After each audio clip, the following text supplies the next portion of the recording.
Good morning, everybody that's here, and welcome to our Marketing Your Real Estate Business panel discussion. Please keep your mics muted for the duration of while the panelists are talking. If something pops up and you want to ask a question, you could go ahead and put it in the chat.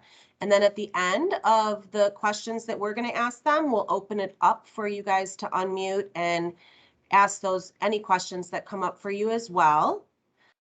Thanks for being here. We're very excited to have these special panelists talk to you guys about marketing your real estate business. So why don't we go ahead? And Carla's going to be putting some slides in the chat, slides that the panelists are going to be talking about. So as they're speaking on certain topics like their marketing plan or strategies, you can refer to those slides that are in the chat as well. And questions, put them in the chat. Why don't we go ahead and get started, and we can have our wonderful panelists introduce themselves. Carla, why don't you introduce yourself first, and then we'll jump around to the panelists. You guys know me. I'm Dana. Hopefully you probably know Carla, but please go ahead. Hi, everyone. Thanks for joining us today. I am Carla Marshall. I am the Director of Marketing for Century 21 Atwood, and I office out of our Mankato location. Thank you, Carla. Somebody is sharing their screen. If you could unshare your screen, wonderful. Shannon, why don't you go ahead and go next? Hey everyone, I'm Shannon Manjan. I work with Century 21 Realty Network in Austin, Texas. 2017 was my first full-time year as a realtor, and I run a small team with my husband, Tyler.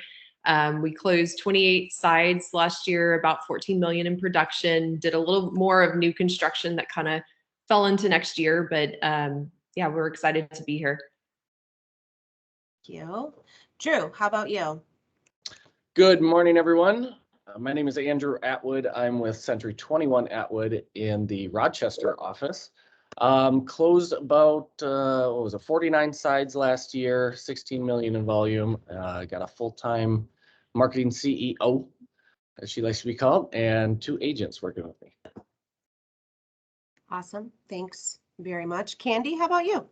I'm Candy Dykeman. I'm in the Mankato office, and I've been a realtor for a little over 7 years. I think I'm going closer to 8 years here. And I closed 90 sides last year, all by myself. I'm a single solo agent. I probably did buy the service of some other agents to help me for sure, but I don't have them officially on a team. I have 2 admin staff, and then I have a marketing director as well. And with the 90 sides, that came out to be about almost close to 34 million in sales. Awesome. Awesome. Last but not least, Shannon. Oh, sorry, Shannon, you went, didn't you? Sarah, go. I'm looking at Sarah's face and I'm calling you Shannon. Maybe I'm last and least. Just kidding. I am Sarah Paget. I'm with Century 21 Judge Fight right outside of Dallas-Fort Worth, Texas. So, hey, y'all. I am going on 18 years in the business. I started as a small child.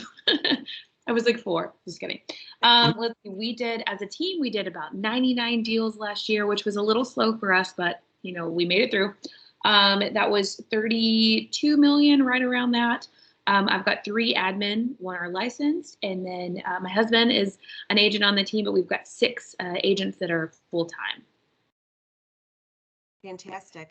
One thing I just want to touch on with you guys, do any of you use a coach or follow any coach's recommendations? You want to touch on that, Candy?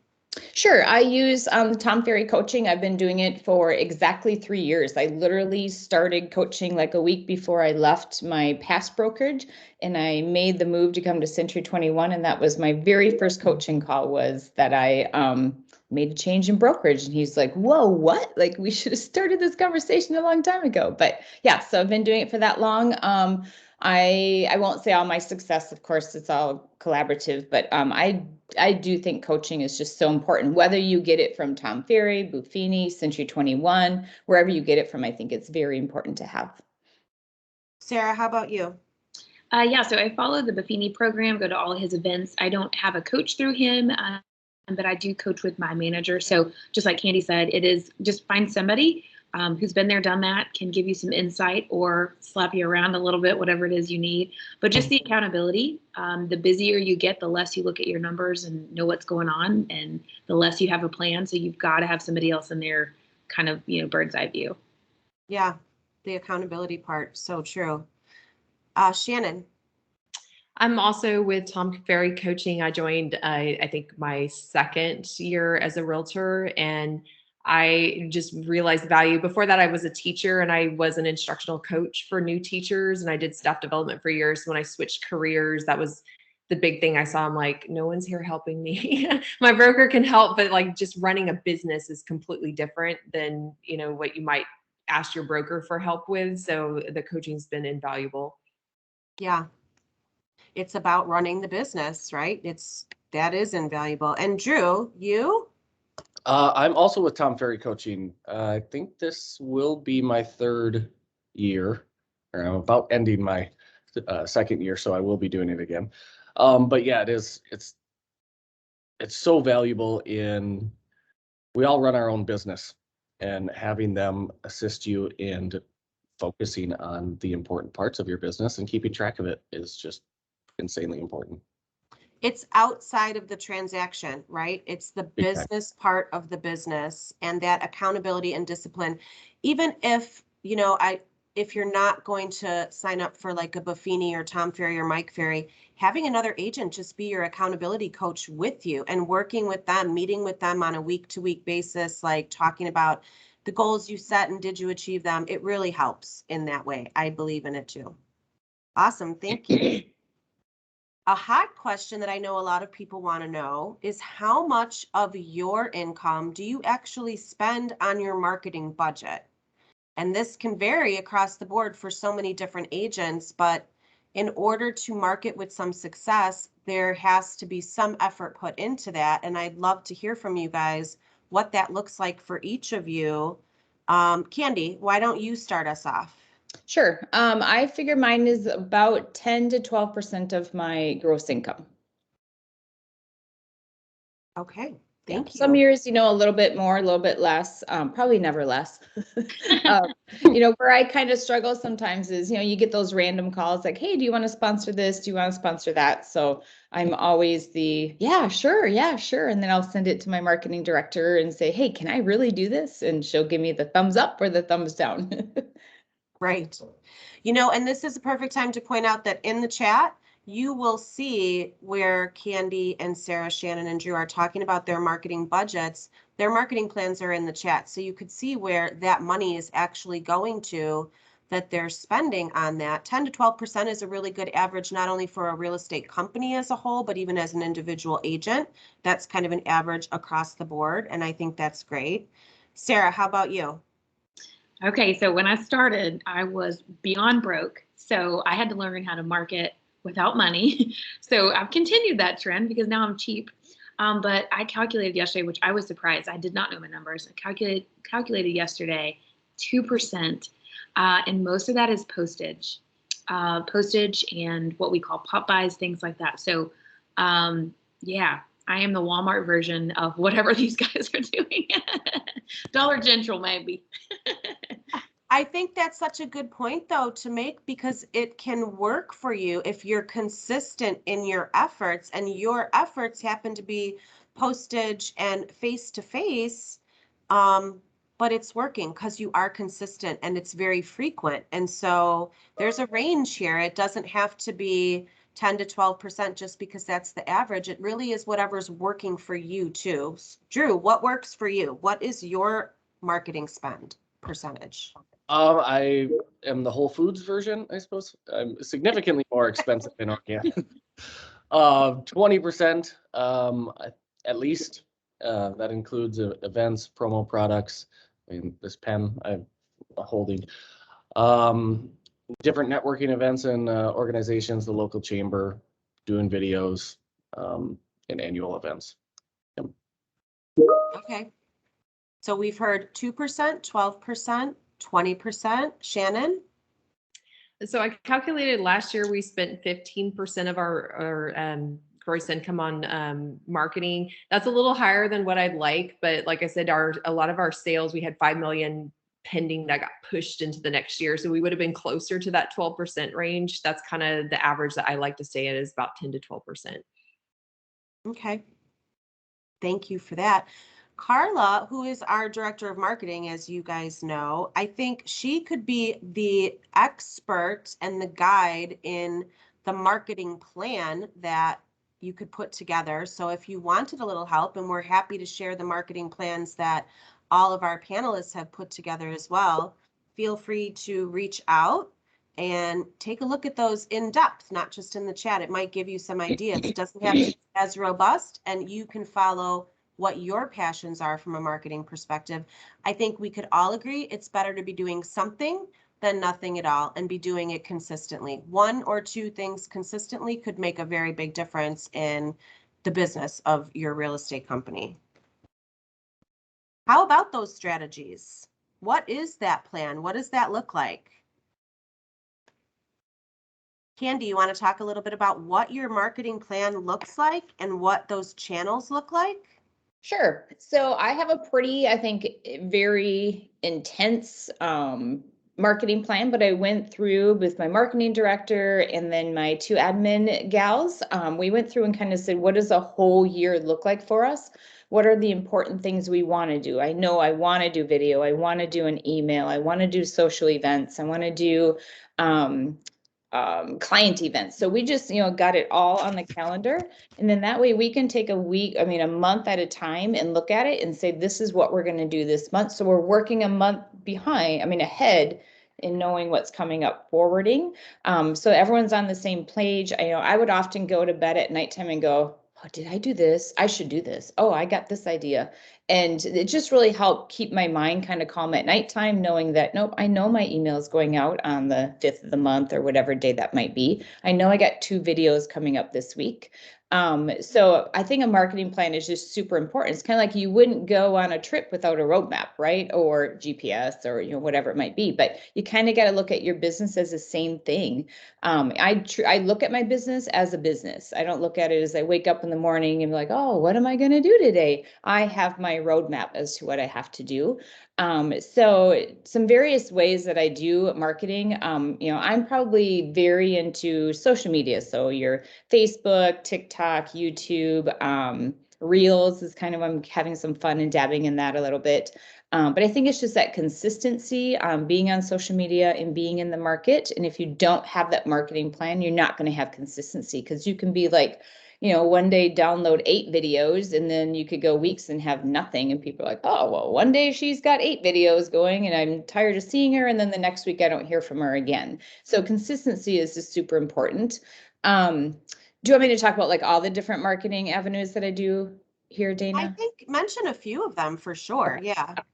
Sure. So you don't want to hear all of them. Okay, I get it. No, just kidding. All right. So I do advertising in a local magazine. So I have a full page ad that goes in the local magazine called River Valley Magazine. And I've been doing that for, I'm not even sure, like maybe 2-3 years. And then I do billboards, I do client events throughout the year. Like this past Christmas, I did a cinnamon roll giveaway, and that was just awesome. It was super simple. My admin girls might not think it was so simple because they had to put it all together, but I just had to call and, get the cinnamon rolls coming, and then people came to me to pick up. So I wasn't running around delivering them. I'm in BNI, which is a great networking marketing aspect as well. I'm a guest speaker at a senior social venue. So they look forward to seeing me once a month there. Branding quarterly, like pop buys, so I don't try to do all my clients at one time. I just kind of break them up into quarters, which is a little bit more manageable to do that. I do farming. So farming is like, you pick 1 or 2 neighborhoods, or I think I probably have 5 or 6 neighborhoods that I farm, and doing postcards and videos. Like I'm going to do one this week, where I'm going to go to a street and just say, I'm looking for a listing in this neighborhood because I have buyers that want a 2-story house. So I'm going to go to that neighborhood and do that. Let's see what else I do. I do community events. I think I talked about, I include my family in my social media posts. Like that's just super important for people to see that you have a family, you have a life, and what I'm like outside of the business. And hopefully people can relate to me a little bit more there. Charity events, just getting involved in your schools, your church. Google My Business is a big thing. I kind of look at my competitors, so to speak, and I'm like, they don't have pictures of them, like all their videos, all their pictures, their reviews and stuff on Google Reviews. And then probably my last biggest one that I'm rolling out here real soon is a moving van. So if somebody buys or sells with me, they get the service of using my moving van for free. So that's kind of all what I do in a little nutshell. Can you please share your motorcycle billboard story? Oh, yes. I forgot. Yes, I have billboards too. So again, I think it's just about that brand recognition. But one time I was at, I have a billboard that's at a stoplight and it's kind of going up a hill. And it's a very big, prominent billboard right there. And a guy was on his motorcycle and I was next in line, like right next to him this way. And he's looking around, he looks up at the billboard and he looks around, he looks at me and he's like, oh, and he kind of points like that. And I'm like, yeah, and he gives me the thumbs up. I gave him the thumbs up and away we went. But it's just kind of fun to be in public and people to know. I was getting my car washed the other day and the guy said, hey, I really like your car. And I just said, yeah, thanks. I do too when it's clean. And then he started talking and I couldn't quite understand him. So I watched closer to him and he goes, you're the lady from the billboard. Yeah, that's me. But now I'm on a Saturday afternoon with gym clothes on and my hair up. Kind of weird, but yep, it's me. So yeah, so it's just got, that branding just goes a long ways. It does. And I love how you're talking about a couple different things, like the difference of marketing and advertising, like marketing to brand yourself and advertising to get leads from. You have to brand yourself also, as well as advertise to try to get leads. And that's about all I'm going to say on that because I'm not the marketing expert, but I know that you're doing both of those different things. And it's really important to do that. Yeah. Awesome. Thank you. Sarah, how about you? Why do I have to follow that? We talked about this. Katie needs to go last. Okay, so again, I take a different approach. Not because I don't love my clients, it's just I'm a little. So a lot of the things I do is with my sphere of influence. So the people that have given me referrals in the past, I try to love on those guys. I do an email the 15th of every month. I do a mailer the 1st of every month, and that all comes from Buffini. So it's usually just some type of item of value. It's not like, hey, I sell real estate, but it might be how to protect your passwords on your phone or how to, lower your income to debt ratio or whatever, just kind of some tips that they can use. That's all created for me. So it's super easy. I get a box every month that has it in there. Calling just to check in, notes, pop-bys. That's also, big Buffini kind of program or platform. But that seems to work, just being top of mind and checking in, just loving on people, which I've coached with coaches before that pushed me in a direction I didn't feel was genuine and authentic to me. So I try to do what feels good, and calling to check on people just is a good feeling, and it feels like me.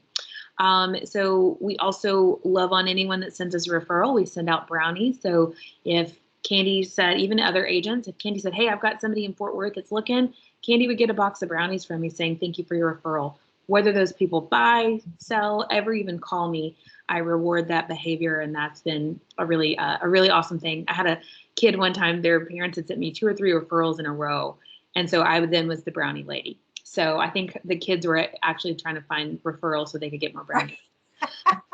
So that's probably the big things. We send out birthday cards and we do just a little $1 Texas lottery ticket in there. And that goes out every year. So they get that as well. We do home anniversary notes, CMAs, whatever we need to do, but we do that once a year too. So just trying to do several touches. And then social media has been huge because it's free. I go on and don't talk a ton about real estate, but people know what I do. And that's gotten me a ton of contacts. Thank the good Lord I was nice in high school because a lot of my sphere has come back and bought and sold with me. And they just reach out in that platform. So that's probably the big stuff. 2 completely different strategies, but both super successful. And I love that. And you mentioned lottery tickets.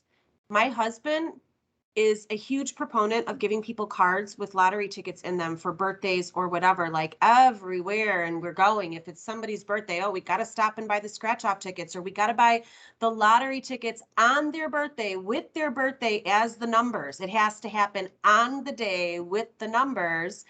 And people love this, like to get a scratch off ticket and the anticipation of, oh, am I going to win or am I not going to win? Like it's a fun experience for them. And you're creating that experience, which is making people go, who else can I find for Sarah so I could get some more brownies or a lottery ticket? Like they're just going to send you people, which is awesome. Well, it was a great way. I went on Facebook and just said, hey, if you have a birthday in February, PM me your address. Well, now I'm building my database. They get a lottery ticket. And I had a client win $500 one time. And Right. so they love me. I'm like, okay. Right. I mean, most people don't win, but it's $1. It's easy and it's something. It's something that's not just, a standard printed card. Like I get them from the insurance companies all the time. Right. Happy birthday, Sarah. And it's all, Right. all like pre-done. These are all handwritten. So I think mail is one of those things that people kind of stopped doing. Mm-hmm. Sarah, I actually love that idea. Can you elaborate a little bit more on what you do for that? Like when you say DM me, like, do you send them something? What do you do with it? Yeah. So what I do first on Facebook, I just do a blanket like, hey, if you or someone has a birthday, and sometimes I'll do, January, February, March, if I'm trying to do several at one time, please, PM me or DM me your name. Of course, we have their name, but their email address. I ask for that too, or I ask them to email so I have it. So you could even do that. Email me your information. I need your name, your mailing address, and the day of your birth. They send me kids too. So if I get kids, I usually will send them stickers. But if it's an adult, I send a scratch off ticket. And then what I have my admin do, it goes in my CRM and they can print a birthday report. So the start of March, she'll have all the cards written. They're signed by me. I don't put business cards in those, but my name's on it. They know who I am. And in the top corner of my, like if this is my envelope where the stamp goes, I put the date of their birthday. And then they all are on my desk. And so she knows to mail them 3 or 4 days before. The stamp goes on top, so they never see it. But that's been kind of my system so I can work ahead. And they're not just all getting a generic birthday card sometime during the month. I try to get it around their birthday if I can. And I get tons of people posting on Facebook like, I got my card today. I wasn't a winner, but, or, again, $500. I wish I could give everybody that. I love it. Thank you. I'll tell you my birthday. I'll DM you my info. Maybe I'll win $500. Who knows? Sure, you'll have to come to Texas to cash it in, but that's even better. A vacation and a lottery winner. I love it. Yeah. Yes. So Dana, can I just intercept one thing here, or one observation? So like listening to everything that I say I do, and then listening to what and Shannon, you or Sarah, you do a lot of things. Like one thing I didn't say is calling and loving on my clients. Like I do client appreciation. But that's one thing my coach is always stressing to me, and is you got to make those calls. Like that's the low hanging fruit. Like work with people that love you, know you, and trust you, right? And so it sounds like Sarah does a great job of that. And my admin gals can tell you that I don't like doing it. And I have to force myself to do that. But that would be one tip I would say, that if you're like, I'm not a social media person, I don't have the budget to do anything else, just call your people. Like that's all you gotta do. Call and say, hey, how are you doing today? Yeah. I think so many people go out to find new people instead of loving and talking to the people they already know. Like start with your mom. Start with somebody easy so that loves you, that you can do no wrong. Practice on them. But so many people will go find new business instead of taking what you have and trying to multiply it. Yes. Very true. Thank you for all of that. Guilty. Drew, how about you? What does your marketing strategy look like? What channels? So we're all across the board: LinkedIn, Facebook, Insta, TikTok, not so much, but yeah, I'll get in there. My downfall is I don't know how to use all of these platforms very well. I did an Instagram post yesterday. I have no idea what it looks like or how to watch it myself, but I'll get there. Google My Business is a huge aspect of social. Even posting things on, use Google Maps and hit the little bottom button, contribute. Take a picture when you're somewhere. Say something nice about them. That's a huge way to increase your visibility, not only to that business owner or restaurant owner, but holy cow, they can now see you and that you're not a terrible person and get to know you. So Google reviews are huge. I do have a farming magazine that goes out to 2 different neighborhoods. What else we're doing? Business events, obviously, with the social aspect, past client appreciation events, 3 a year with those. other networking opportunities. Just did one last night and got another one tonight that I'm going to squeeze a showing in between there. But just be out and about and be authentic. I love that you said that you don't know how social media works completely, but you're still on it. Because really, so many of us do not know how social media works completely.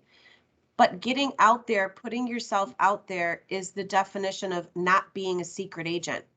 And every one of you is on social media in multiple ways, shapes, and forms. And so even if you don't know what you're doing, start somewhere and get out there. It's not going to be a horrible experience. You're going to have fun with it and you're going to learn from it as you go. And it creates this impression where people get to know you before they know you. And the relationships that Candy's building and Sarah's building, both in person and through social. And I know Shannon's going to talk about that too, but that's huge. That's where the consumer lives today. And so that's where we need to be too. Shannon, how about you? What are your marketing channels? What's your strategy and plan? So our biggest lead sources have been Instagram, our sphere of influence, and geo farming, and then also I get a ton of agent referrals. So I broke my business plan into quarterly, monthly, and weekly things that I do consistently. So quarterly, I send out an e-newsletter to potential referral agents in different markets just to let them know, hey, this is what's happening in Austin. I'll share a quick tip of something that's working in my business. I am using a program called Client Giant that takes off the pressure of doing pop buys for me. I don't have time or energy to deal with that. So my A-list clients get put on to Client Giant. And those are going to be people that are more likely to give me referrals. They live in the niche that I'm, the area that I'm trying to market to. So they just get a simple little quarterly gift and it's like done, it's automated and I don't have to think. Monthly, I do a mailer to my farm and 2 e-newsletters that have videos embedded that goes out to everyone in my database, my past client sphere, neighbors. And then weekly, my biggest thing is putting out content. I'm trying to put out 5 to 6 videos per week. I've been so far just focused on Instagram because kind of like Joy was saying, I feel overwhelmed to do like every platform. I'm also on TikTok. I really don't like it, but I'm like, I'm trying to figure this out. But Instagram has been my bread and butter, and I have fun with it. And so just being consistent. And since I did well with videos this last year, I mean, I see that it's helping me. I'm putting more money into it this year. So I've actually hired a videographer to help me with YouTube because I have not been embracing YouTube. I think I have 20 subscribers. If anyone wants to help me out, like please help me out and join on. I will start putting out content real soon. And then we have also last year we tried Google Ads and sometimes you put money into something, you don't see the results until now, but we just closed our first Google LSA, local service ad client, and I have a listing appointment today with another one, and we've got some buyers under contract, so we're finally seeing the results of the Google ads paying off. But it took several months to kind of get there, and so that's something else that we're going to continue doing on a weekly basis. I love what you just said. Oh, sorry. I was Go just going to ahead. ask Shannon, you said Client Giant, and what was the other program you mentioned? I think that was it. And Client Giant is the one for the client gifts. They have it's $99 a year per person, but like I said, I can't afford to do that to all my clients, but I look for the ones that, like I said, are more likely to, they refer me friends, family, whatever, and they get a simple little gift. It's non-holiday related, but they get something that kind of welcomes them like at the beginning of each season. So they'll get something for like, New Year, like winter, spring, summer, fall. And it's always something very elegant. It could be like a little candle or whatever. And the same thing, like people take pictures of it. They tag me on their Instagram page. Look what my realtor gave me. And it's always something cute, but classy. And, and like I said, I like it because I don't have time to deal with that. Awesome. Thank you. Sorry. Yeah. That's a great question. I want to hear more about Instagram in a minute, because I think you're 30% of, I'm stealing one of your comments for later, but 30% of your business comes from Instagram, which Yep. I need to wrap my head around that, because that's just crazy to me. Like, I'm like, Drew, what do I post on Instagram? Here's a picture.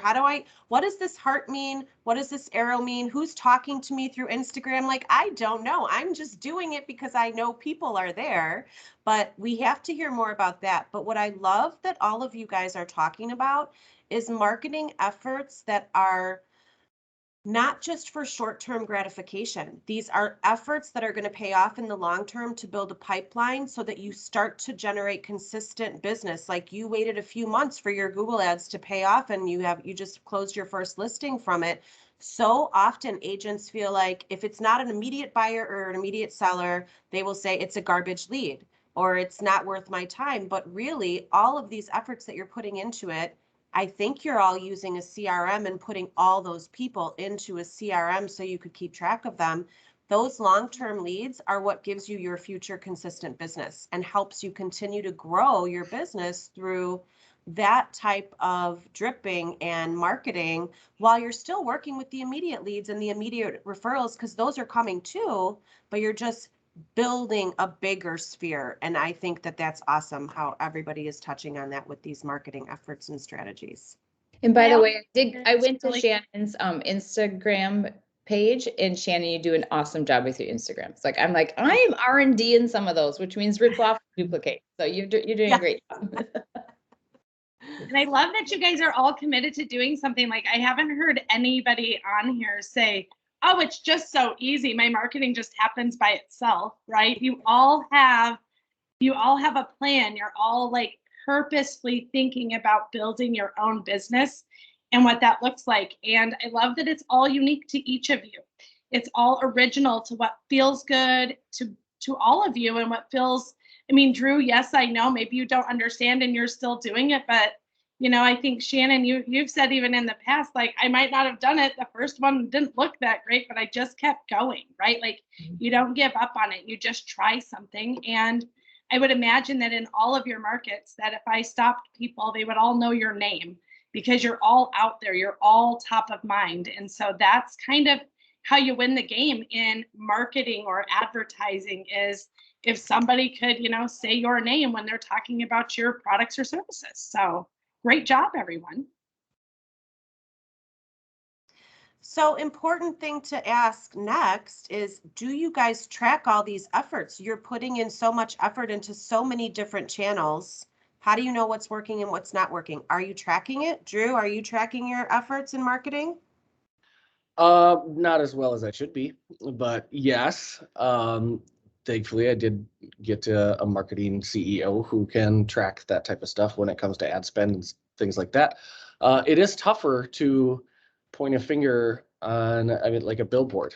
That person recognizes you, and recognition isn't something you can attach a monetary value to directly. Now, if you only had one billboard up and that's it, you didn't do anything else, now it's easier. But other than that, it's just maintaining top of mind. So the consistency on the social media makes you more recognizable, which I believe increases your ROI on anything you add money to. So Okay. Yeah. Candy, how about you? Are you tracking? Yes and no. So luckily I have an admin girl that when she processes a purchase agreement, or puts a client into CRM, she's asking the question, where did this lead come from? And sometimes I'm like, I don't really know. Because just as Drew said, sometimes people will say, I got your postcard. Well, did they really call me just off of one postcard? I've had people, maybe a couple now. I've seen your ad in the River Valley magazine, or I just see you everywhere. So it's like hard to really say where they really come from. But one thing I just started implementing this year is I have a form that I give at closing, and I ask them to fill it out. So I'm learning where my lead source is coming from. Because when you're spending a lot of money on your marketing dollars, it's so important to know, if no one ever says, oh, I saw your ad in the newspaper, well, then you probably shouldn't be advertising in a newspaper. Or Yes. if you're getting, oh, it's your billboard, well, then I probably don't want to take billboards out. So I think it's super important to know where that lead source is coming from. It's just I have not made it a priority in the past, but this year is going to be new and different, and I'm going to do it. Right, girls? Right. That's awesome. Yeah. Sarah, how about you? Are you tracking?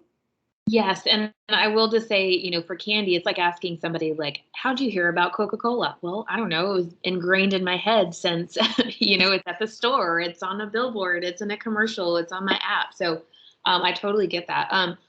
What has forced me, so it's not something I started out doing, but what has forced me, my CRM, when I input any type of contact, it does not let me save it until I select a source. And while other is a source, we don't select that. We really do try to dig from where it comes from.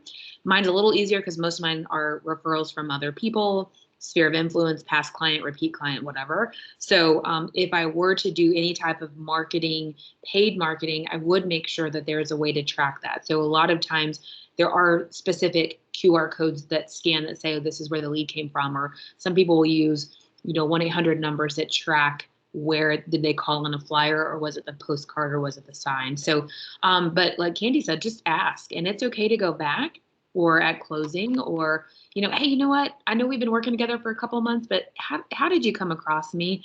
And that's an okay question to ask, and just say, I like to thank people. So if it was someone that, gave me a referral, I want to make sure I can honor that. Yeah. And I think it's important too to track, because you could be putting in all of these dollars and efforts and maybe not seeing the results, or not seeing as much as you would like to see from a results perspective. But if you don't start to ask, you're just going to probably throw your hands up and be like, marketing doesn't work. Nothing marketing really works. Why should I waste my money? When in reality, it's maybe you're just not putting it in the right places, or being as consistent enough in the places where you are spending that money. So knowing those details is super important. Well, and that Shannon? means you can repeat, you can't repeat what you Yes. track. And so I think that's, the big thing. So key. It absolutely is. Shannon, how about you? Tracking or no tracking? I track everything, and I used to be a teacher, so this is like, that's the only way, like if kids, how do you know they're learning? You're tracking like what they're doing. So I am obsessed with that. So definitely in my database, I track the lead source. Where did this come from? And then I also, like, if my husband and I, we're looking at Google ads, we'll have a conversation. Like, okay, how much are we going to invest into it? Okay, is it $1,000 a month or whatever? Then we'll try to calculate, okay, if we did that for a year, that's 12,000. How many sales would we need to get to cover that, to make it worth our while? And then, ideally, I kind of like the idea, like if I put 10,000 into something, I want to make 100,000 back. That's kind of that 10% of your marketing spend. So we track things, and you just have to keep in mind, like, it's a slow process. Like we said, whether like you're not going to instantly make money if you do postcards. So we'll just set a budget, and we normally say you got to give it at least 6 months, but I mean, in many cases it's a year. Even on Google, a lot of the leads we got back in the summer when we started it, they're a year out. They're not ready to buy right now, but it's like, okay, how many appointments are we getting? So we're always trying to see, is it worth our while? And in order for us to keep it, what do we need to be making? Yeah. I love what I'm hearing from everybody is that it's like you're not sending postcards out once and thinking, woo, everyone's calling me now because everyone got my postcard. You're sending out multiple mailers. You're on social media consistently. Everything you're doing has a strategy, and it's consistent, and it's multiple times. That's when the traffic starts to come to you, as you have different channels going on and different things happening multiple times. I think that is one takeaway for me, for sure. That is very important here. I have an important question. Oh, Carla, go. Let me add to that. Just so you all know, it takes an average of 8 to 10 marketing impressions to the same person before they even know they've seen it once. So sometimes it's really good math to kind of understand, like, why didn't my one postcard work? Well, that same family probably needs to get 8 postcards from you before they even remember they got the first one. It has to be over and over. And as you create your marketing mix, so you might have a postcard and a billboard and a magazine ad and a pop by or whatever, that's helping you to increase that 8 times, right? So it doesn't always have to be that postcard. So that's how you can kind of calculate time and investment into what you're trying to do. And the last thing I'll say is when you start getting tired of seeing that marketing message is probably when it just started working for the clients and the consumers. So don't get tired of like, ew, I've had this video up for like almost 5 hours now without another video. Like, let it play, let it get some traction, right? Good points. Yes, thank you for all of that.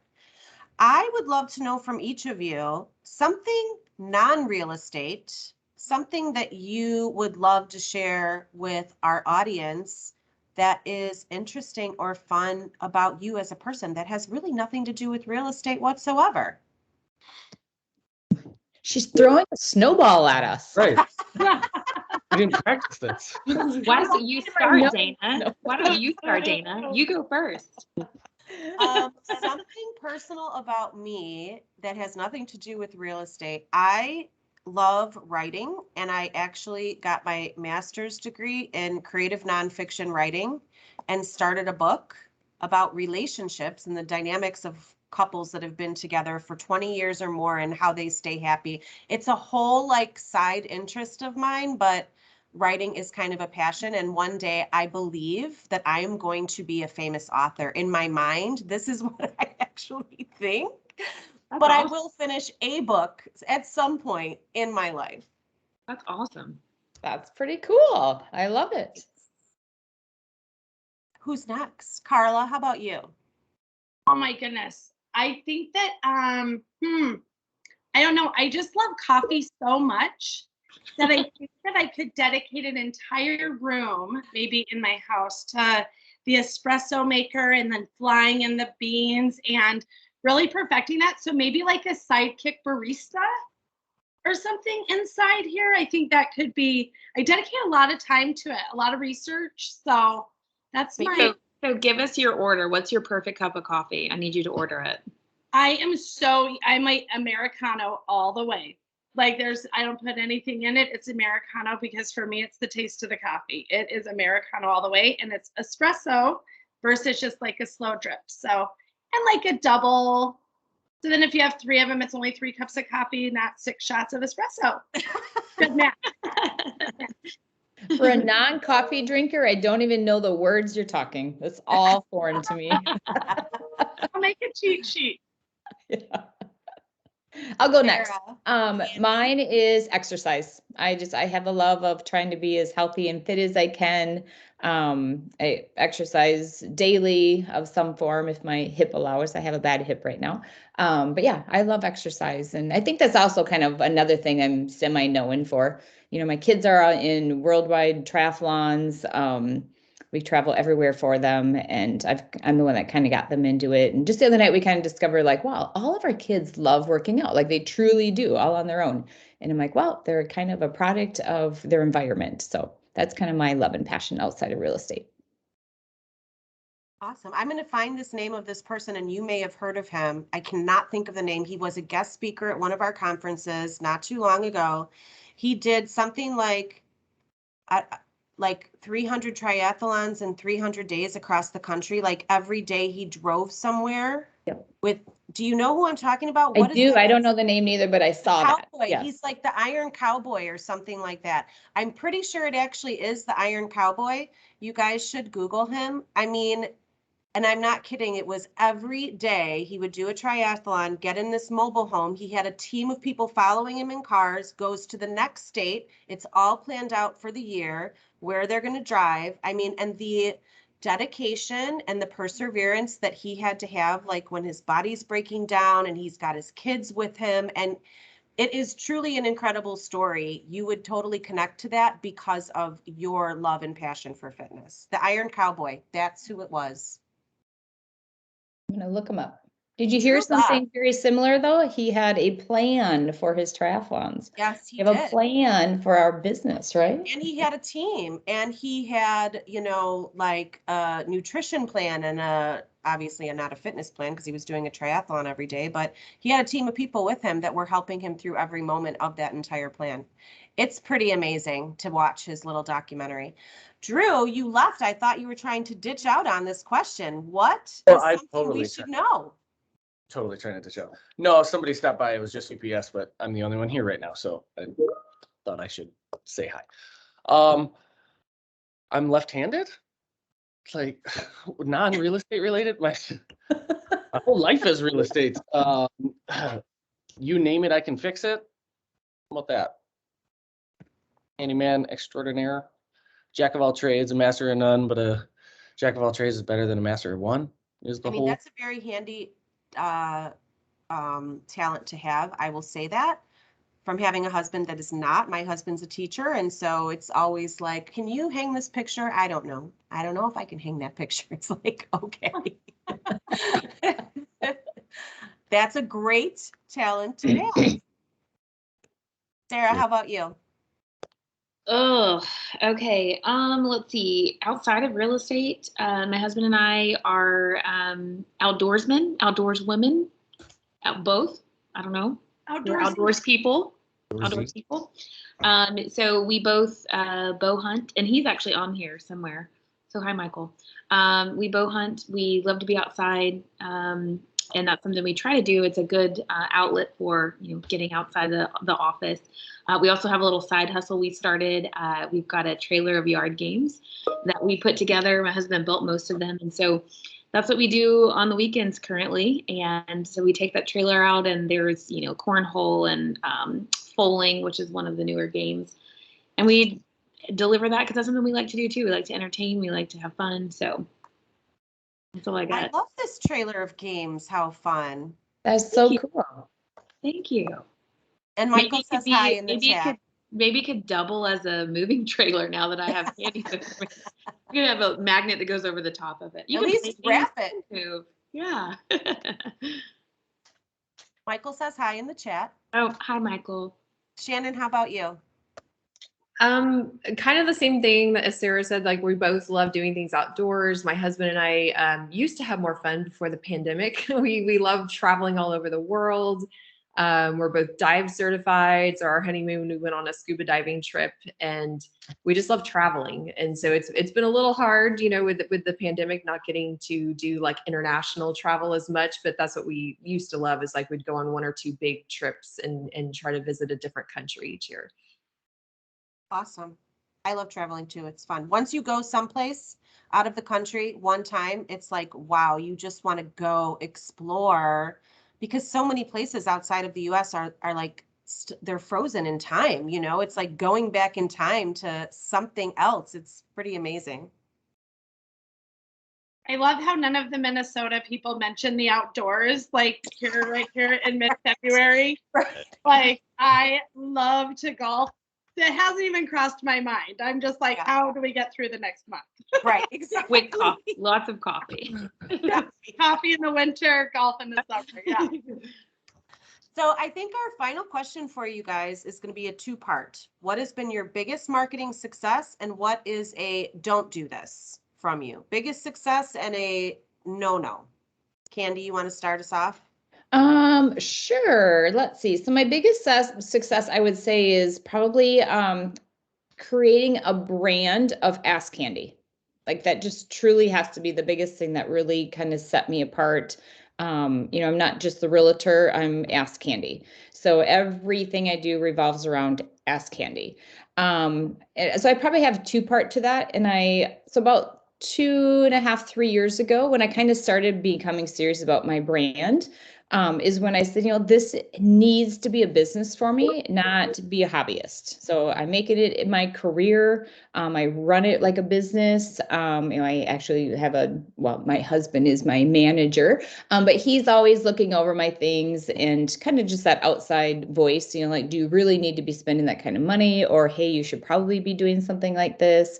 So just really running it as a business versus waking up in the morning like, I don't feel like going to the office today. I think I'm just going to go golf, or I'm going to go snowmobiling, or whatever it is we do.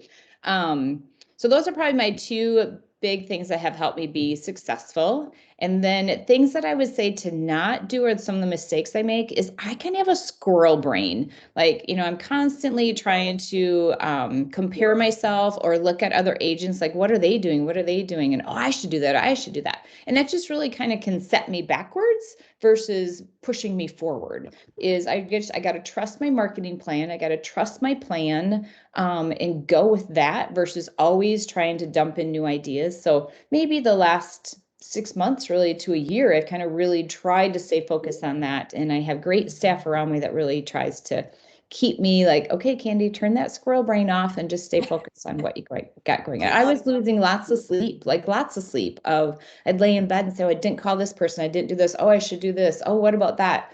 And now that I have my marketing plan, I feel a little bit more relaxed about that, knowing it's going to get done. I don't have to always be thinking about it. So honestly, just writing anything down sometimes, whatever that list is, whatever that plan is, even the things you want to accomplish in a weekend that you feel like you need to get done, once it's written down, that squirrel brain side of me goes away, because then I know I have this piece of paper over here and I'm going to look at it tomorrow. I'm not going to forget anything. And it's a sense of relief and like a sense of, I'm going to get this done now because I have it written down. I heard you say, brand yourself and don't have a squirrel brain.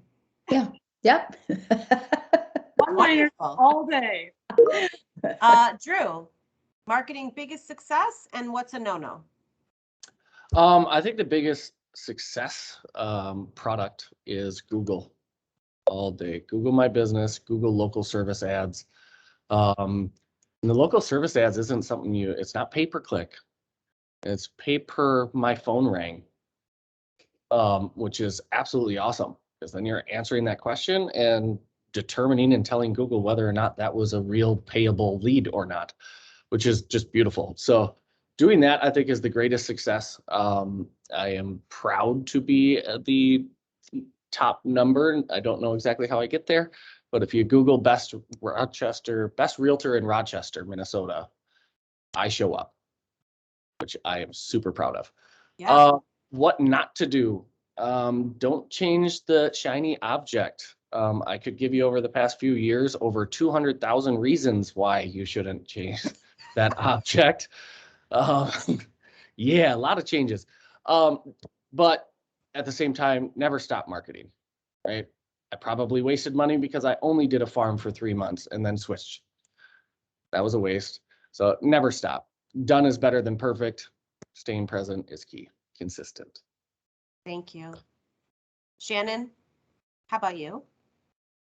Our biggest success is definitely been doing more videos, because people will do business with people that they know, like, and trust. And I think Tom Ferry explained it as it's having conversations at scale. Like, there's no way I can physically talk to 1,000 people in a day, but if I put a video out there and 1,000 people see it, I have had 1,000 conversations in a sense, and those conversations live on and on. And so the more you put out videos, it is like farming, it's called video farming. You just have to build this library where people can see you over and over and again before they feel that way. So being consistent with video is huge. If I could tell my story on how I got there, but when my husband joined me, he joined right at the beginning of 2020. He just, quit his job. He had a really nice job as a software engineer for 20 something years. He was our, the stable one with health insurance, whatever, but I was doing great. And I was like, hey, come join me, and gets his license. And we had this plan of, we're going to do open houses, all these things. And then COVID hit and it like completely derailed us. I lost all of my sellers, all my listings. Somebody paid for the photography and everything. They're like, pull it off the market. We can't do this right now. We'll do it when the kids go back to school. Okay, that never happened. And then I had a transaction. I was like, okay, well, at least I have this transaction closing next week. The buyer lost their job because of COVID, and I lost my transaction. So we literally went to having zero income, and like, what are you going to do? What's going to happen here? We had to hold off on our mortgage payment just to kind of be cautious. And so I was freaking out, and my coach is like, hey, look, in a time of chaos, you need to be the voice of certainty, the voice of confidence. You do well in person, put your voice out there. And so I just became determined that I was going to learn how to do videos and just start. And they were not great. I was using my cell phone in my living room and they looked dark and grainy and, you know, whatever. Eventually I ordered a ring light. I got a green screen. I started making it a little bit better. And I eventually even hired a video coach, an Instagram coach, to kind of like help me figure out what I was doing. But by the end of the year, that was our biggest lead source. So we just had like, you know, 3 or 4 months of kind of chaos and uncertainty, but we were the ones that were consistent, where a lot of realtors just stopped marketing during that time. And at the end, you know, it helped us. Like we ended up meeting our goals for the year, but it was just like we took this complete dive and turn in our business to get to where we needed to be. Thank you. I mean, that's a lot to have go on. And, you know, I know that everybody has experienced some kind of something hard to get through and hard to get over. And that is a lot to go on. And instead of like sitting back, you're like, I'm going out there. I just saw somebody post this video on social media that was like, from now on, when life throws a curveball at me, like, this is how I'm going to react. And it showed a person like slipping on the ice, and then it showed him getting up and dancing right after that. And there were like 5 videos of like, oh, I walked into a pole, but now I'm going to do spins like a ballerina and like make it the best situation it can be. And that speaks volumes. Thank you for sharing that. Sarah, how about you? Best marketing success and biggest don't do. Sure. And this will kind of go together. I was at a marketing class one time, and they made this analogy of, you know, you've got to build a bonfire and not throw a fireworks show. So what he meant by that, and what I feel like I've done well at, built a community online. So at the time, the big platform and only platform was Facebook. So I built my community. I showed people who I was in real life. What I did for a living was kind of on the back burner, but they knew what I did. But I just started collecting those birthdays. I did a question of the day for like 3 years. Every single day during the week, I posted just some kind of silly question just to get some interaction. So it might be like, what'd you eat for breakfast this morning? And then you would get people, creating this interaction, asking people about themselves, and just keeping myself top of mind without saying like, don't forget me. So I was just had a presence. So I've built this community, this bonfire, if you will, and it's adding things slowly. It's adding that log on the fire. It's sliding another lawn chair up one at a time. And then what not to do would be the opposite of that, which would be a fireworks show. And that's kind of like everyone shows up at once. You've got the fireworks show, it goes off, and then everyone leaves. And so that would be like you going to social media and posting 3 days in a row, and then you disappear for 3 months. Like that's what a lot of agents leave these types of panels with, all these ideas. They do a little bit of each and then they stop all of them, or they go find another thing to start. And so they've got all these things started and nothing really, building on itself. So that would be my biggest thing. And I know Drew mentioned it too. Don't chase the shiny. There's always someone that's going to come up to you with the newest, biggest, and baddest thing. Pay attention to who's telling you that. If they're broke, don't do it. If it's not working for them, it may not work for you. And if you find something that works, stick with it. It's like getting on a treadmill and you lose 5 pounds and you're like, well, I lost 5 pounds. I'm going to go back to doing what I was doing before. Like, no, like it's working. Keep doing what's working. And it's not fun. It's not fancy. It's not pretty.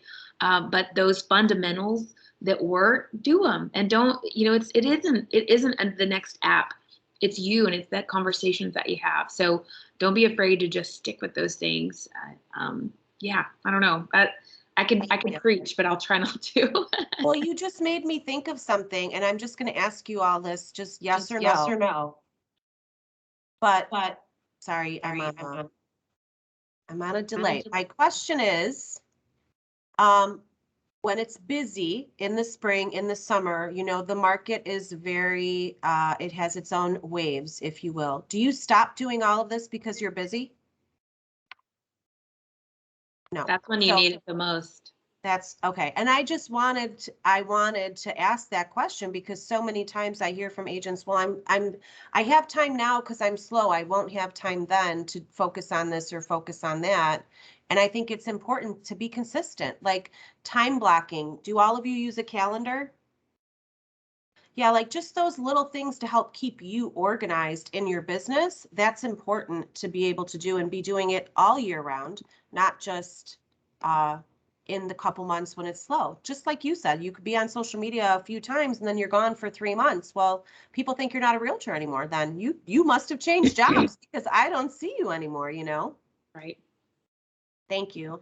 Candy, I'm putting you back on the spotlight. I know we lost you for a second there. Yeah, But it was weird. I want to open it up now to our guests that are here, our audience. If you guys have any questions, you can feel free to come off mute or type them in the chat. Anything for our panelists at all. A couple questions we've already answered. Lynette would love a referral for Tom Ferry. While maybe some people are typing some questions, I would love to know more from you, Shannon. 30% of your business is Instagram. Can you type your Instagram name in our chat so people can find you and follow you? And just what are you posting? Is it video? Is it, what is it that you're posting, and how often are you posting to have 30% of that business be Instagram? It's a slow growth. I would say it kind of also overlaps with like my farm. I follow a lot of neighbors, my past client sphere, anyone that I know in my local area, I follow them. They usually follow me back. And then I also follow agents in a lot of our feeder markets. We get tons of agents from or people coming in from San Francisco and Chicago and different places. So I followed strategically a lot of agents over there, and I've gotten referrals from them. But I just post.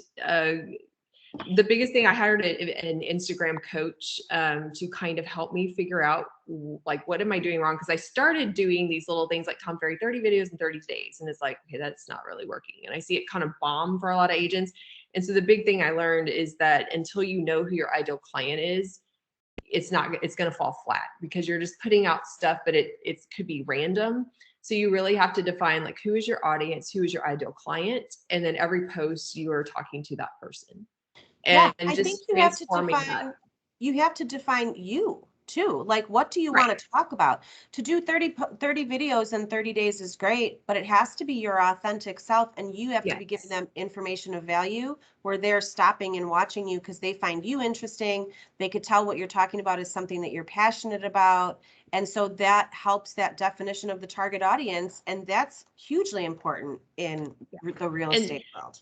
And then bite-sized chunks, as Candy said, like, you don't need to do a 3-minute video. No one's going to watch it. Like, it's too long, you know, and especially on Instagram, like, someone referred to it as like, you know, a cocktail party talk, you know, something like a little nugget, one little fact that someone can remember and share.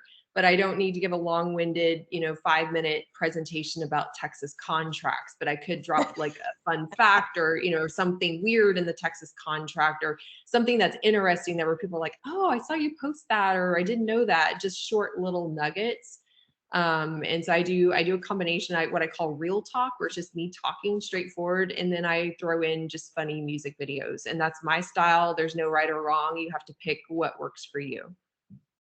That's awesome. Yes. I love that you're talking about the time. Sarah, yes, we'll move to you in 1 second, but timing is important. You don't want to talk for 5 minutes, like even something for 30 seconds or 1 minute at the most. That's really interesting. That's all people, that's what videos are right now. You're not going to keep someone's interest for 2 minutes, 3 minutes, or 5 minutes, unless it's a panel discussion like this, right? But if it's a video for social media, keep it quick. Sarah, what did you want to add? I was going to say, like what Shannon said, you know your audience. And the best way to do that, so for me, video was something hard for me to start. I'm like, what do I even talk about? Just pay attention to the next buyer or seller that asks you a question. What is option money? What is earnest money? What is the inspector going to, whatever the question is, just write it down. And that's a great way to start a video. Yeah, that's a good point. And that's just something good to start with, right? One little statement, one little something, just start there. Perfect. Well, and I think you have to know like the video I watched this morning, and I actually learned a lot from it, and I'm happy to share that link. It's just a YouTube, so anybody can watch it. Is you have to know what you have to know your own avatar.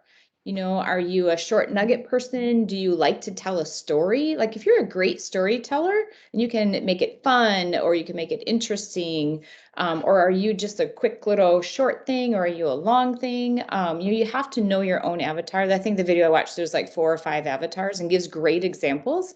Or maybe you're a little mix, like different platforms. Like you can do a long story, and put it on YouTube, and you'll get people to watch it, because you think of people that go to YouTube, like they're watching movies on there, they're watching commercials, they're watching, how-to videos. So they're prepared to spend, 2, 3, 4 minutes in YouTube. But when you're on Instagram, your finger just automatically wants to do this. So you have to make that something super short, interesting, or funny. Like I said, everybody, you have to go to Shannon's page. And Sarah, I went to yours as well. Yours is great also. But Shannon just does really fun things. Like, she has money she's throwing around, and she's just keeping people's interest. And I think that's what you have to do. But you have to be true to yourself. There's an agent out of the cities that does just great home tour videos. And I kind of relate to her just a little bit. Like, in my videos, I like to throw a little bit of funness to them. Like, I did a home tour video, and I was in a robe and had a towel wrapped around my head. And, I'm like, do I dare get in the bathtub? Like, that's just a little bit of my personality, but yet I'm still a little bit more conservative in that. So I just think you have to just really be yourself, because that's what people will relate to. I mean, there's nothing worse than you see somebody's photo that they haven't had a new photo for 30 years, and you meet them in public and you're like, whoa, is that the same person? It's Right. like, so, just constantly keeping yourself current and being yourself I think is just really, really key.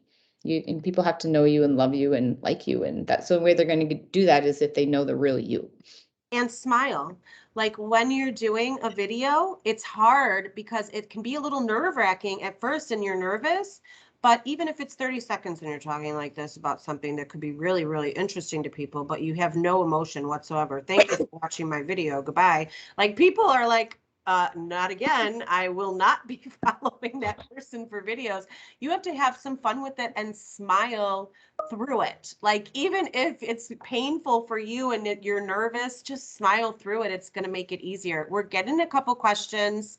Ellen wants to know, Candy, where do you get ideas as far as content and what to talk about for 30 videos?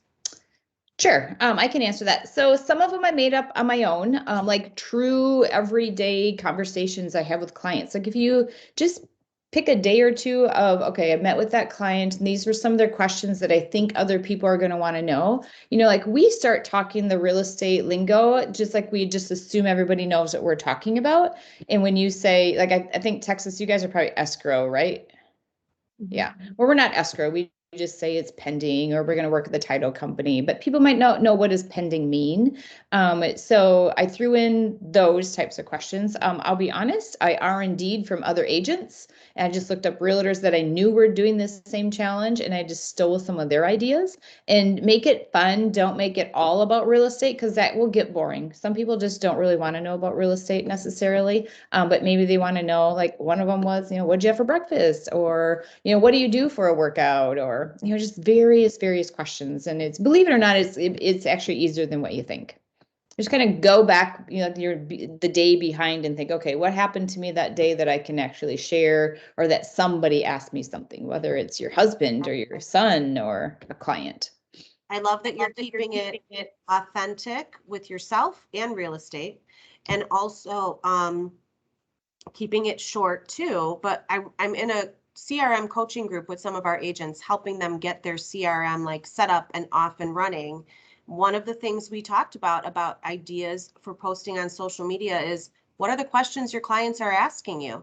That's what the consumer wants to know. Your client is the consumer. What are the questions that they've been asking you last time you toured them through a house or you went to a listing presentation? Those questions are the things that you could talk about on social media. That's going to make you look like a trusted advisor. That's when people are going to start to listen to you and hear what you're saying more. So such a great point. Use those questions, but keep it in the terms that the consumer understands. Because once you start abbreviating things and talking in realtor lingo, like inventory or CMA or pending, like you said, people check out. They're like, I don't understand this language, and they don't think it's directed to them anymore, because we're really not directing it to the consumer. If we're using our own internal lingo, we have to use that consumer lingo when we're talking. Sarah says, what video app or platform does everyone use? So if you want a really good app for recording, and it's free, is Big View. It does put a teleprompter in front of you, so you add your own scripts and you can actually speed it or slow it down, which makes you at least a little more comfortable in keeping eye contact. But they do put their watermark on there unless you pay to remove it. But at least you're creating something, right? So that one's free, and then you can upload those videos to any platform you choose. Awesome. And I just use my iPhone. Okay. Yeah. I create most of my videos. I shoot the video in on my iPhone and then upload it and edit it in the Reels app. But I also like a program called Video Leap for short form videos. It lets you do like cooler transitions and I don't know, more creative stuff. It's $35 for a whole year, so it's super cheap. It's just a yearly subscription, but And you said that's video definitely link, one. LINK. LEAP. Oh, sorry. I'll put it in the chat. Video Leap. Thank you. I told y'all I have questions too. Oh, just so everyone knows too, at the beginning of the chat, if you scroll up, I did have everybody's social media handles in there. So if you guys want to click and follow these rock stars right along their journey of how they're doing some things, that's also another great way to get some ideas. Sometimes you're just watching another video and you're like, oh my goodness, like I've been getting this question 100 times, like I should do a video or whatever. Like help each other, use like, watch, get your own idea and do that. So Because I just want to say that I'm sure we have a wide variety of people on here today, everywhere from newbies, like I am not doing video, to, veterans that are doing it way better than us 4 panels. But everyone has to start somewhere. Like, I look back at like all of my videos that I did and I think, oh my gosh, girls, why did the girls being my admin and marketing director, like, why did you let me put this out there? To like where I'm at today. And it's just a big difference, but I had to get started somewhere, right? I mean, we all start somewhere, and just don't be afraid to start. That's the biggest thing. And I just want to say for myself, like, as long as you're not like in my direct competing market, I am willing to help you with everything. If you want to know just different ideas or go in R&D, people. That's what I just say. R&D, rip off and duplicate.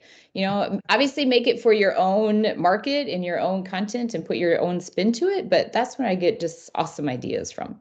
But just big thing, don't be afraid to start. It's Because something this is where the business is at. we always say, like, don't wait till you're perfect to go to church. Like, that's the purpose of going to church. Yeah. So like, don't wait for your product or your whatever you're putting out there to be perfect, because then you'll never go. Like, that's not the point. That you'll get better by doing. And then my manager always says, ready, fire, aim. Like, do it and correct if you need to. But don't. So many people just get paralyzed and never do anything. Exactly. Yeah. In our the book club that I'm doing, I started a book club for the girls on the panel here. I started a book club 1st of January, and our first book we read was The One Thing. And if you haven't read it, please go read it, because it just really helps you focus on doing, instead of like taking even all of our ideas. We have provided you guys with lots of ideas today, and you're probably like, oh, what am I going to do? How am I going to start with all of these ideas? Just go and read that book for one, or even read the cheat notes on it, but just try to pick 1 or 2 things and implement it today. These studies say if you don't implement something within the first 72 hours, you're not going to do it. Just pick 1 thing and just try it out. You might like it. I have a random question. Remember the ice bucket challenge that was on Facebook? Who did the ice bucket challenge? Anybody here? I don't know. Somebody tagged me to do the ice bucket challenge. I honestly feel like that was the first video that I ever put out on social media anywhere. I stuck my phone on a railing outside and I angled myself in there and I poured ice on me. And not that I went back to doing a whole bunch of videos after that, but I think that's the point of just do it. It's probably going to even feel like the ice bucket challenge at first. You're going to be petrified and worried, or, oh my God, how does this look? But just do it. Just try it. Nothing bad's going to happen from it. And I love that. I love walking away with this feeling of it's okay to just be out there and not be perfect. Yeah, I think, video just helps position you to know that you're the agent of choice, right? I mean, if you're not out there, people don't know about you. We're not secret agents. So Just, you have to get yourself out there. And I know it's a total comfort level. Like some people really like it. Some people absolutely hate it. Like I don't like doing videos. I honestly don't, but every day I'm like, oh, I have to do a video. I have to make a video. It's actually on my calendar when I have video time. So you just have to get it scheduled and just have to do it. But video is the way of the business. It just truly is. Like I tell my clients, you won't see an advertisement from me in our local newspaper. You just won't, because it's just not where people are looking. I was just going to say that if you just observe what people are watching today and who's watching it, it's video. I mean, the amount of people that just sit and watch TikTok, I myself don't even understand it, or why my friends find it so humorous to watch videos, but everybody does. It's like where people are at right now. And so start somewhere, start anywhere in social, but you're so right. That's where people are. Be where people are. Yeah, exactly. Like I go through and I look at our local newspaper, and because I hear other people saying, well, we should be advertising in the free press is what ours is called. And I'll go through and I'll look at that, and then I'll look at those agents and think they are no more successful than I am. So why would I want to be doing what they're doing? And my ad just gets mixed in with their ad. So it's like, why spend the dollars on marketing in the free press? Now I know there's like an age group where they still want to see the free press and they still read that. But I think a lot of people at that age group are getting consulted from their kids who are on Yes. social media. So true. Yeah. You're You're muted, Sarah. You said that you were not. We had to say it to you. The one.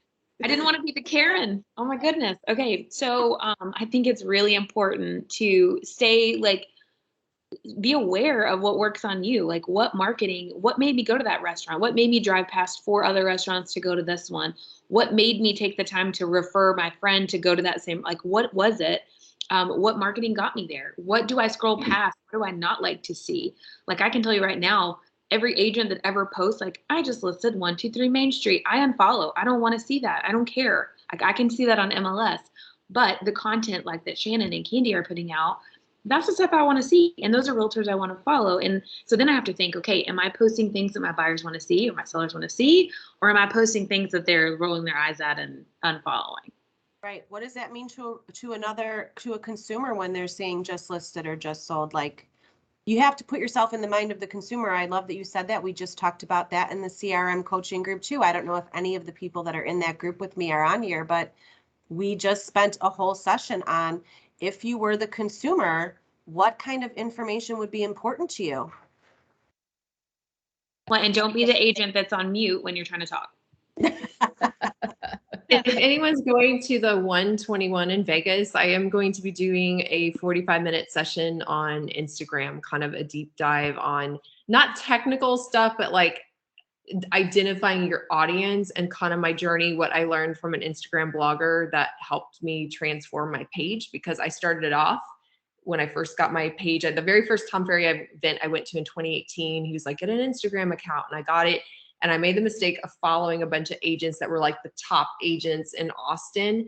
And I was looking at all their stuff and their beautiful headshots and everything. And I was like, oh my gosh, like, okay. And so I tried mimicking that. But what I realized, I'm like, they're not actually using Instagram. They have some marketing person that's just putting like clip art pictures of sold stuff. And it really wasn't engaging. So I was like, I was I'm like, okay, I'm not getting business from that. And so, once I started doing video and stuff, it still wasn't connecting. And then I hired this blogger, and she's like, okay, let me break down everything you're doing wrong. And so once I kind of transformed it, that's when I started getting business from it. So it was, and so I will be doing a whole session in Vegas on Thursday, I think. I will be in front row, Shannon. I will be there. I will too. Awesome. Well, they asked me to talk on like mental health. I'm like, do you know me? Could y'all not find anyone else? But I have like on just how to balance life in real estate a little bit. I know it's not possible all the time, but I will definitely be at yours. Yes. Can't wait.